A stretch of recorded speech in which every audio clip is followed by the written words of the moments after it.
Bienvenue dans Fonction publique mon amour, le podcast qui dissèque les préjugés et explore les innovations méconnues du secteur public. Je suis Linda, votre hôte, et chaque semaine, je vous partage les meilleures réflexions et conversations que j'ai eues avec des personnalités qui ont un point de vue, des idées et des solutions pour nous permettre d'imaginer et construire ensemble la société de demain. Abonnez-vous sur votre plateforme préférée et place à l'épisode du jour. Dans ce deuxième épisode avec Émilie, nous explorons le thème de la perpétuation des stéréotypes de genre dans la fonction publique. Quelle est la situation actuelle en matière d'égalité femmes-hommes? Comment les stéréotypes de genre affectent-ils les politiques publiques et les services offerts? Quelles sont les conséquences des inégalités de genre sur la carrière des femmes dans la fonction publique? Quelles initiatives peuvent être prises pour promouvoir une plus grande égalité femmes-hommes dans la sphère publique? J'aimerais qu'on évoque maintenant, si tu veux bien, l'égalité femmes-hommes. C'est un autre sujet très prégnant. Alors, je veux dire pour les collectivités, mais pas que en fait, parce que l'État aussi. Tu l'aperçois comment, toi, la situation actuellement en matière d'égalité femmes-hommes dans la fonction publique?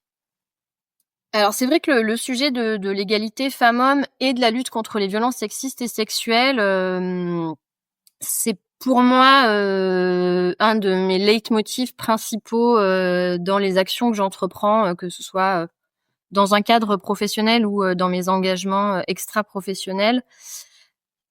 Longtemps, on a pensé finalement que la fonction publique, elle était nécessairement exemplaire sur les enjeux d'égalité femmes-hommes. Parce que comme il y avait ce statut, comme il y avait des grilles indiciaires, comme il y avait un certain nombre de règles, on pensait que finalement on était prémunis d'un certain nombre d'inégalités et de discriminations entre les femmes et les hommes. Et puis on a un peu progressé quand même, et puis on s'est rendu compte que par exemple les grilles étaient beaucoup plus favorables sur les métiers techniques, davantage exercés par des hommes par exemple, que les hommes exerçaient davantage de responsabilités, surtout à un haut niveau, qu'ils avaient certaines responsabilités que les femmes n'avaient pas. Et donc, des lois ont été prises et ont permis de faire évoluer les choses dans la bonne direction, notamment en imposant des quotas sur des postes de direction. Et les choses continuent à progresser. On pense notamment à l'index égalité qui va aussi pouvoir s'appliquer dans les administrations après avoir été mise en place dans les entreprises. Donc les choses ont favorablement évolué pour les agents publics. Les politiques publiques aussi se sont de plus en plus intéressées à ces questions d'égalité femmes-hommes. Des moyens ont été mis en place, des partenariats avec les associations ont été instaurés, des financements publics ont été dédiés et de plus en plus, on essaye dans l'ensemble des politiques publiques d'avoir ce prisme de l'égalité femmes-hommes.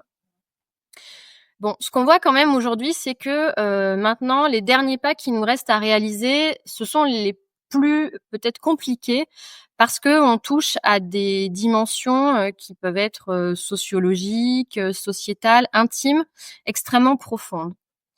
Si je prends le volet fonctionnement des administrations, donc plutôt sur les agents publics et l'égalité femmes-hommes, on se rend compte qu'aujourd'hui, on a fait des progrès dans les rémunérations, mais par exemple, le système des primes, souvent, est beaucoup plus favorable pour les hommes et les grilles indiciaires des métiers techniques très majoritairement occupés par les hommes restent largement beaucoup plus favorables que les filières beaucoup plus féminines. On revient aussi à la question de la reconnaissance sociale et à la place que l'on accorde à certains métiers. Typiquement, les filières techniques, ingénieurs, techniciens, sont beaucoup mieux, ont des grilles qui sont beaucoup plus valorisées que les filières culturelles, animation, où on retrouve beaucoup plus de femmes. Et pourtant, on peut pas dire que l'utilité sociale de ces métiers soit moindre. Donc, quand même, le système de rémunération reste largement inégalitaire. On peut penser aussi aux heures supplémentaires, où bien souvent comme la charge domestique et parentale n'est pas répartie de manière égale entre les femmes et les hommes peuvent davantage faire des heures supplémentaires par rapport aux femmes, donc ça entretient encore une forme d'inégalité par la rémunération. On se rend compte aussi que la maternité continue d'avoir des impacts sur la carrière des femmes. Alors à la fois parce que souvent au moment où les femmes sont en âge de procréer, c'est le moment où la carrière finalement connaît une ascension exponentielle. Et souvent, la femme, quand elle est enceinte, elle est absente quelques mois. Elle peut avoir des problèmes de santé. Après, elle portera quand même encore majoritairement la charge de s'occuper de l'enfant pendant les premières années. Elle peut prendre un congé parental, elle peut prendre du temps partiel. La plupart des temps partiels, on le sait, sont pris par des femmes. Et donc tout ça va avoir des impacts sur la carrière des femmes, leur rémunération et leur retraite. Et à ce moment-là, à l'inverse, leurs collègues masculins, eux, même s'ils deviennent pères, eh bien c'est à ce moment-là où leur carrière prend leur essor.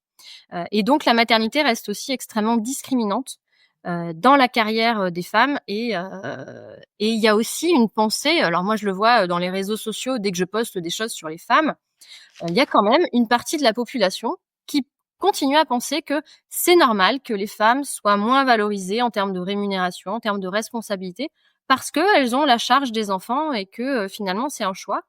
Au même moment où on demande aux femmes de faire des enfants pour financer les retraites, pour alimenter notre modèle social. Donc, on est pris vraiment dans des injonctions complètement paradoxales et où finalement, c'est les femmes qui assument cette forme d'inégalité. Et puis, pour prendre un dernier exemple sur les inégalités femmes-hommes dans les administrations, la question des violences sexistes et sexuelles, elle est aujourd'hui complètement passée sous silence. C'est-à-dire, on a tendance à penser que comme dans les administrations, il y a un mode de fonctionnement hiérarchique, des droits, des devoirs, finalement, on n'aurait pas de problème de propos ou d'actes à connotation sexiste ou sexuelle au sein de la fonction publique. Mais c'est totalement c'est totalement faux. Les femmes continuent à subir des moqueries, des remarques sur leur physique. Alors ça, c'est extrêmement prégnant. Ah bah là, je peux même en témoigner. Je me permets de te couper, mais je me souviens 2019, prise de poste, responsable d'une équipe, et un de mes collaborateurs me dit, j'avais mis une robe grise. T'as mis ta serpillière aujourd'hui. Donc j'ai pas fait de remarques sur sa chemise, mais je me suis dit, mais à quel moment on se permet de faire des remarques comme ça, déplacées, que ma robe ne soit pas à son goût. Certes, je vois pas en quoi ça va changer notre façon de travailler ensemble. Je ne l'ai jamais entendu faire quelques remarques que ce soit sur les pantalons de ses collègues masculins. Mais bon, passons. Petite parenthèse. Oui, mais malgré tout, on peut se dire que c'est des anecdotes. D'ailleurs, souvent, certains nous disent on peut plus rire, on peut plus faire de blagues. Mais en fait, c'est humiliant, en fait, d'être systématiquement ramené à ces caractéristiques physiques. Surtout quand on voit qu'on le fait très majoritairement pour les femmes et beaucoup moins pour les hommes. Et d'ailleurs, ce qu'on voit aussi, c'est que la parole des femmes a tendance à être moins prise en compte en réunion. Par exemple, on a tendance à moins les associer pour de la prise de décision. En collectivité territoriale, on se rend compte que parfois il y a une plus forte connivence entre les cadres masculins et les élus. Alors a fortiori quand ils sont masculins, ils vont regarder le foot ensemble, ils vont prendre des apéros ensemble, et ça change complètement la place que l'on donne dans l'organisation et les perspectives de carrière que l'on offre. Alors ça, c'est sur le volet interne, j'ai envie de dire, où on a beaucoup de progrès à faire. Et ça passe par de la formation, par de la sensibilisation, par de la politique disciplinaire aussi. J'ai presque envie de dire pas que. C'est parce que là, on est très orienté compétences et il y a un vrai changement d'état d'esprit pour la femme elle-même. Tout ce que tu viens de dire, c'est absolument vrai. Et il y a énormément de femmes encore qui se rendent pas compte que c'est pas parce qu'elles seront plus compétentes qu'elles seront plus, je mets des guillemets, respectées, mais c'est aussi parce qu'elles ne s'autorisent pas à avoir cet état d'esprit.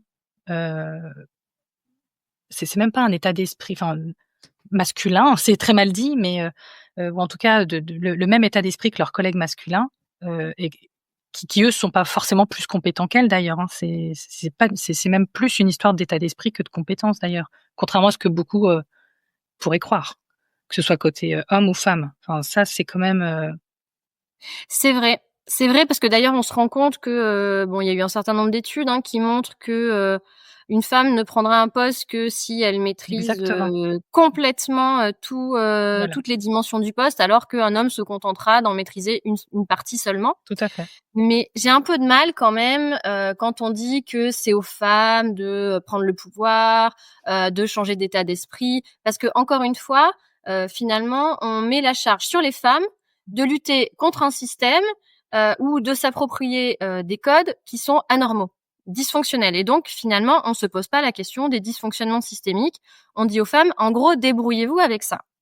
Et du coup, moi, à la fois, je suis mal à l'aise avec ça, Et en même temps, d'un côté très pragmatique, si on veut que les choses changent, effectivement, il va d'abord falloir que ce soit les femmes qui se mobilisent, malheureusement, en interne aux administrations. Et ce que je dis souvent, c'est que en tant que cadre, on a un statut social, on a une carrière. Moi, ça fait 10 ans que je suis dans la fonction publique. Moi, je peux me permettre de prendre la parole et de dire qu'il y a des choses qui sont pas normales. Je peux me permettre de faire des pas de côté et de changer certaines pratiques, de sensibiliser mes collègues masculins. Donc, ce que je dis souvent aussi aux femmes cadres, c'est de dire que on a aussi nous un rôle particulier dans les organisations parce que nous, on peut se permettre. On peut se permettre de remettre en question. Alors peut-être aussi parfois avec des conséquences, bien évidemment. Après, il faut savoir ce qu'on est prêt à assumer. Mais si nous on le fait pas, bien évidemment, c'est pas forcément l'agent de guichet qui a assez peu de latitude qui va pouvoir faire ces changements systémiques, même si on peut les embarquer avec nous, toutes ces personnes-là, bien évidemment. Donc moi, je considère que j'ai une responsabilité, étant consciente de ces sujets-là, pour aider d'autres femmes qui elles-mêmes vont aussi m'aider à remettre en question la contrainte sociale que j'ai moi-même intégrée, parce que en fait, on est tellement conditionné tout petit et tout le fonctionnement de la société fait pour que on intègre un certain nombre de conditionnements. Il y a pas longtemps, je voyais qu'on demandait à des filles à partir de 15 ans si elles avaient un désir de maternité. Enfin, je trouve, pour expliquer que il y avait une baisse du désir de maternité chez les nouvelles générations. Enfin, je trouve ça complètement dingue. Dès 15 ans, il faut qu'on demande aux femmes comment elles se projettent par rapport à ça, ce qu'on ne demande pas du tout d'ailleurs à leurs petits camarades. Donc il faut qu'on arrive en permanence à déconstruire ça, et on y arrive aussi par l'échange et en étant toujours dans cette question de la réflexivité. Est-ce que je suis en train de reproduire des comportements de manière automatique, ou est-ce que je me questionne sur le bon comportement que je veux adopter? Et sur cette question de l'égalité femmes-hommes, on a travaillé donc sur la question interne, mais aussi sur la question des politiques publiques. Parce que cette vision-là qu'on a en interne, elle influence aussi les politiques publiques et la manière dont on va déployer les politiques. Et typiquement, on a fait une étude sur les femmes rurales les femmes vivant en milieu rural face aux services publics. Parce que finalement, on s'est rendu compte que la manière dont fonctionnent les services publics a intégré le travail bénévole des femmes et la répartition inégale des rôles sociaux entre les femmes et les hommes. Aujourd'hui, les femmes, elles s'occupent encore à 64% des tâches domestiques et à 71% des tâches parentales. Donc, c'est-à-dire que, en fonction des horaires de service public, en fonction des implantations de services publics, est-ce qu'on ouvre, on ferme un service, ça va davantage impacter les femmes que les hommes, parce que c'est majoritairement les femmes qui réalisent les démarches administratives, qui sont en lien avec les administrations, qui conduisent les enfants à l'école, aux activités sportives et culturelles. C'est les femmes qui sont concernées par les fermetures de maternités. Une maternité sur 3 qui a fermé depuis le début des années 2000. C'est les femmes qui sont concernées quand on ferme un bureau de poste. Bref, tout ça, ça a des impacts sur la vie des femmes. Et finalement, comme on n'a pas remis en question ce logiciel où on trouve finalement collectivement assez normal encore, visiblement, que les femmes s'occupent majoritairement de toutes ces démarches-là, eh bien, quand on fait des choix d'organisation de services publics, ça impacte beaucoup plus fortement la vie des femmes. Et dans notre étude, elles nous ont dit, eh bien, c'est du temps de trajet en plus. C'est des opportunités professionnelles qu'on ne saisit pas. C'est des formations qu'on ne peut pas faire. C'est des jours de congé qu'on prend pour faire les démarches administratives, pour pallier une absence d'un professeur à l'école, pour amener l'enfant chez le pédiatre à 40 minutes du domicile. C'est des heures de sommeil en moins, c'est des coûts en plus parce qu'il faut payer les déplacements notamment. C'est du temps partiel. Nous, dans notre étude, il y a 60% des femmes qui nous ont dit que leur temps partiel était lié à des enjeux d'organisation de la vie de famille. Donc tout ça, ça a des conséquences, et finalement, c'est un vrai point aveugle dans la manière de délivrer les services publics. On n'a pas du tout réfléchi à ça, on s'est pas questionné en se disant si on fait tel choix d'organisation, ça va majoritairement impacter les femmes. Et donc, encore une fois, on laisse les femmes compenser les dysfonctionnements des services publics. D'accord. Alors ça, c'est tu vois, ça, j'en avais pas du tout conscience à ce point-là. J'avais compris que dans certains territoires, c'est les associations qui pouvaient pallier certains, je veux dire, Et défauts c'est de le cas. service public. Et c'est Mais largement le cas, oui. oui, c'est largement le cas et parfois de façon totalement assumée et totalement bénéfique, hein. Mais c'est Mmh. vrai que cet aspect de la femme, finalement, ça, personnellement, tu vois, je l'avais jamais vu de cette façon-là. C'est hyper intéressant. Et est-ce que selon toi, enfin, qu'est-ce qu'on pourrait faire pour pallier ça? Est-ce qu'il y a des choses qu'on peut mettre en place facilement dans les administrations? Est-ce que, ou des changements de comportement? Enfin, est-ce qu'il y a des choses qui ont été identifiées déjà? Alors oui, on a fait un certain nombre de préconisations par rapport à ça, bien évidemment.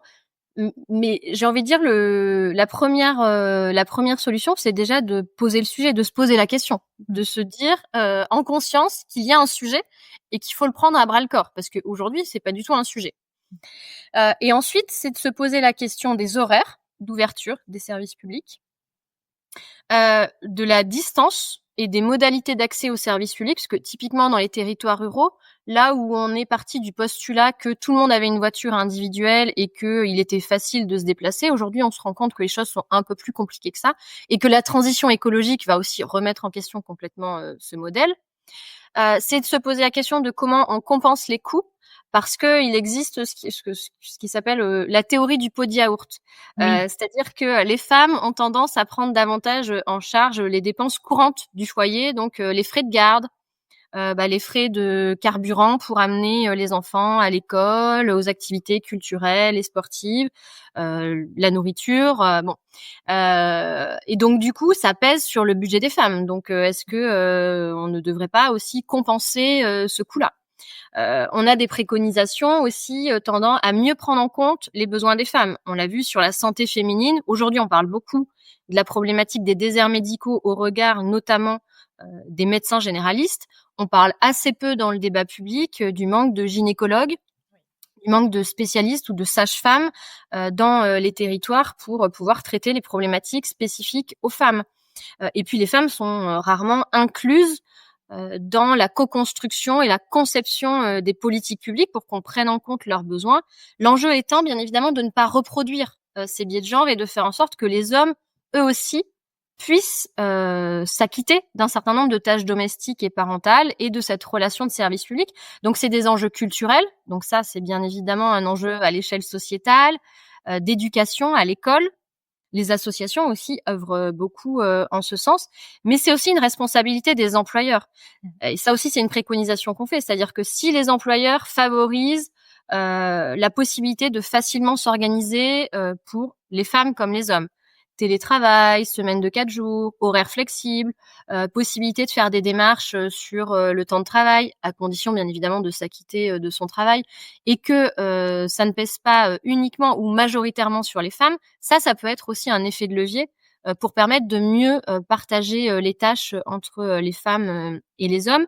Mais on a quand même un point de vigilance qui est important, c'est de se dire que une bonne partie des agents publics sont des agentes publiques, et notamment tout ce qui est lié au guichet et tout ce qui est lié à la relation du soin ou à l'éducation. On a quand même majoritairement des métiers de service public qui sont féminins. Oui. Et donc, il faut trouver un juste équilibre entre permettre d'avoir des horaires plus étendus, une plus grande facilité d'accès aux services publics pour toutes et tous, et le fait que ça ne vienne pas forcément être compensé par davantage d'engagement, des horaires beaucoup plus étendus ou hachés pour des agentes de services publics, parce que là, à ce moment-là, on aurait un contre-bénéfice. Donc, il faut réussir à peser le pour et le contre et à trouver des ajustements locaux pour faire en sorte que on soit beaucoup plus au rendez-vous de ces enjeux d'égalité de genre. Ah, top. Effectivement, je pense qu'il y a encore du chemin à parcourir, mais là, je trouve l'analyse et les propositions hyper intéressantes, et j'ai aucun doute sur le fait qu'on aura pas mal de retours et de questions Ah, sur génial! ces sujets-là. En tout cas, je te les transmettrai, et on en rediscutera avec grand plaisir. Merci à vous d'avoir écouté cet épisode jusqu'à la fin. J'espère vous avoir amené à être à chaque fois un peu plus fiers de nos services publics et des personnes qui y contribuent. Pour faire entendre votre voix, n'hésitez pas à laisser une évaluation 5 étoiles et un commentaire pour que je continue à m'améliorer et à vous proposer des épisodes toujours plus qualitatifs.